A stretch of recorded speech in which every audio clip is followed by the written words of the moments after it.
Professors और प्यारे बच्चों, सबका यहाँ पे मैं अभिनंदन करता हूँ। सबसे पहले तो मैं ये बताना चाहता हूँ कि 1990 में हमारी करियर की शुरुआत हुई और 1990 में मैं यहाँ सेंट एंड्रूज में बीएससी का स्टूडेंट मैथ डिपार्टमेंट में एडमिशन आकर के यहाँ पे आया और 10 से 15 दिन मैं यहाँ पे स्टूडेंट की तरह पढ़ाई की। उसके बाद मेरा एडमिशन यूनिवर्सिटी गोरखपुर यूनिवर्सिटी में हुआ, तो वहाँ पे हम अपने आप को ट्रांसफ़र कर लिए।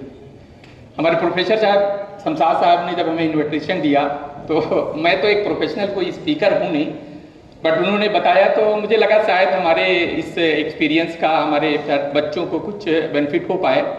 तो इस ख्वाहिश और इस जज्बे के तहत हम इनके अभिवादन को उसको स्वीकार किया और मैं आपके बीच में यहाँ पे अपने टूटे फूटे अल्फाज के साथ उपस्थित हैं। और जो हमारी अपनी जीवन की 30-32 सालों की एक अनुभव रही है और बहुत सारे उतार चढ़ाव इस लाइफ में मैंने देखे हैं, बहुत सारे चैलेंजेस मैंने देखे हैं, बहुत सारे कंट्री मैंने देखे हैं, तो मुझे लगा कि शायद हम वो आप लोगों से शेयर करेंगे तो डेफिनेटली कुछ ना कुछ आप लोग का फ़ायदा होगा। और इसी जज्बे के साथ हम आपके साथ हैं। तो हमारे अल्फाज में कुछ कमी रह जाएगी, हमारे प्रेजेंटेशन में कोई कमी रह जाएगी तो डोंट माइंड इट। और हमारा जो प्रेजेंटेशन एक्चुअली छोटा सा, हमारा तो बहुत बड़ा इंट्रोडक्शन उन्होंने दे दिया, बट हमने जब यूनिवर्सिटी में, तो मैं छोटा सा अपना इंट्रोडक्शन देता हूँ। यूनिवर्सिटी में गए 2 साल हमने वहाँ पे पढ़ाई की 92 में, और 93 में हमारे फादर को सडन कार्डियक अरेस्ट हुआ।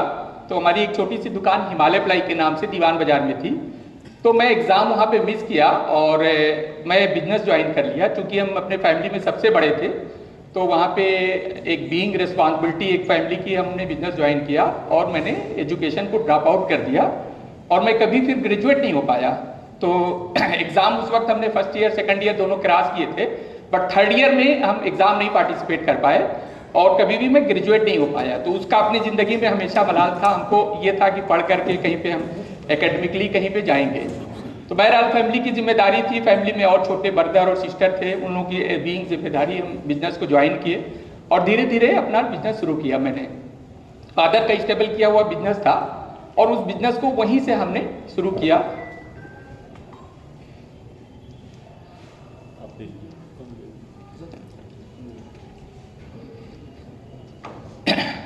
चूंकि टिम्बर का बिजनेस था तो टिम्बर पहले फॉरेस्ट से आते थे और फॉरेस्ट होता था तो वो पेड़ जो लगाए जाते थे वो इन्वायरमेंट को फ़ायदा के लिए होता था। पेड़ बहुत दिनों में तैयार होते थे, 100 साल 200 साल लगते थे उसको ग्रो होने में, फिर वो कटता था और उससे लोगों के घर बनते थे। हमेशा लोगों की ख्वाहिश होती थी कि अच्छे से अच्छे मैच्योर पेड़ हों, लकड़ी अच्छी क्वालिटी का हो, जिससे कि वो एक कहीं ना कहीं एक इमोशन और उसके साथ घर को वो बनाते थे। तो वो कहीं ना कहीं उससे मैं अपने आप को जुड़ा हुआ पाता था कि जो इमोशन लोगों का घर के लिए है वो इमोशन ब्रेक नहीं हो, और उसी जज्बे से हम हमेशा अच्छे से अच्छी क्वालिटी लकड़ी लोगों को प्रोवाइड करते रहे।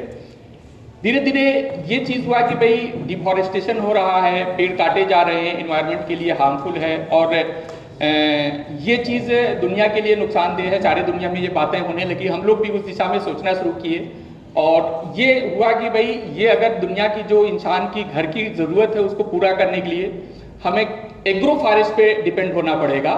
और एग्रो फॉरेस्ट्री की बात होने लगी तो उसमें ये हुआ कि जो एग्रीकल्चरल है, वेटलैंड है या कहीं पे जो मेड़ हैं खेतों में, वहाँ पे पेड़ को लगाया जाए और किसानों की इनकम भी उससे बढ़े और उससे जो है इन्वायरमेंट फ्रेंडली हो, वो ऑक्सीजन भी हमें दे और कार्बन डाइऑक्साइड एब्जॉर्ब करे। तो वो चीज़ें सारी दुनिया पे बात होने लगी, हम लोग उससे अछूते नहीं रहे और हम लोगों ने भी ये समझा आने वाली दिनों की नीड जो है, फ्यूचर की जो नीड है वो ये है कि भाई हमें सस्टेनेबल टिम्बर चाहिए और सस्टेनेबल हमारी अर्थ की जो नीड है सस्टेनेबल होना चाहिए। उसमें हम लोगों ने एग्रो बेस इंडस्ट्री, एहसान एग्रो के नाम से, हमने एहसान एग्रो प्रोडक्ट के नाम से गीडा में हमने प्लाईवुड की इंडस्ट्री लगाई और जहाँ पे फॉरेस्ट प्रोड्यूस नहीं यूज़ होता था, किसानों द्वारा उगाई गई लकड़ी यूज़ करते थे और उसके बाद से हम लोगों ने इंडस्ट्री की एक जर्नी शुरू की। और जब इंडस्ट्री अपनी लगाए तो भी यही हमेशा उद्देश्य ये रहा कि जो भी हमारे कंज्यूमर हैं, जो भी हमारे प्रोडक्ट प्रोड्यूस को यूज़ कर रहे हैं, उनको हम अच्छी से अच्छी क्वालिटी की चीज़ें प्रोवाइड करें एक रीजनेबल प्राइस में।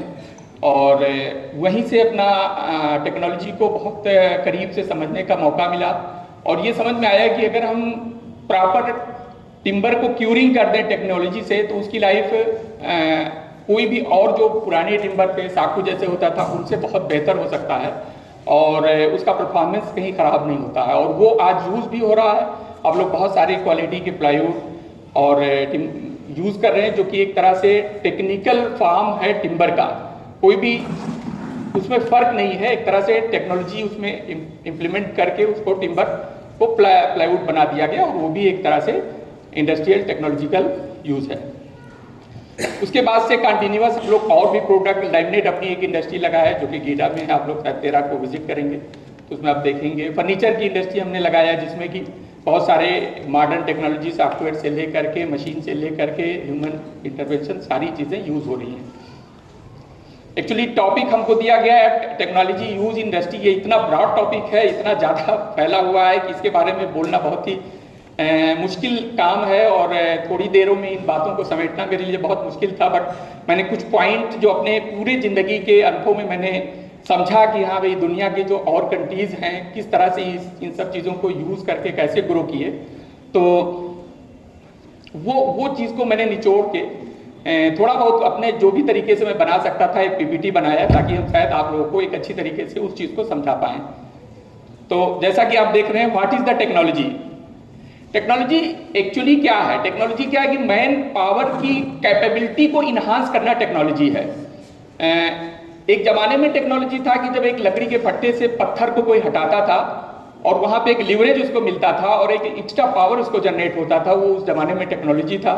और आज जो सॉफ्टवेयर यूज़ कर रहे हैं, हम कंप्यूटर कर रहे हैं यूज़, AI यूज़ कर रहे हैं, वो भी टेक्नोलॉजी है।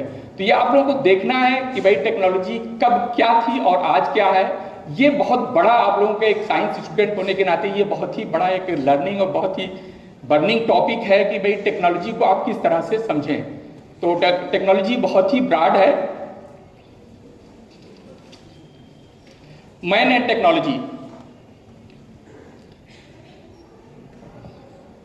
देख रहे हैं आप, जैसे कि इंसानों ने पहले तो खुद चीज़ें, हर चीज़ खुद करते थे।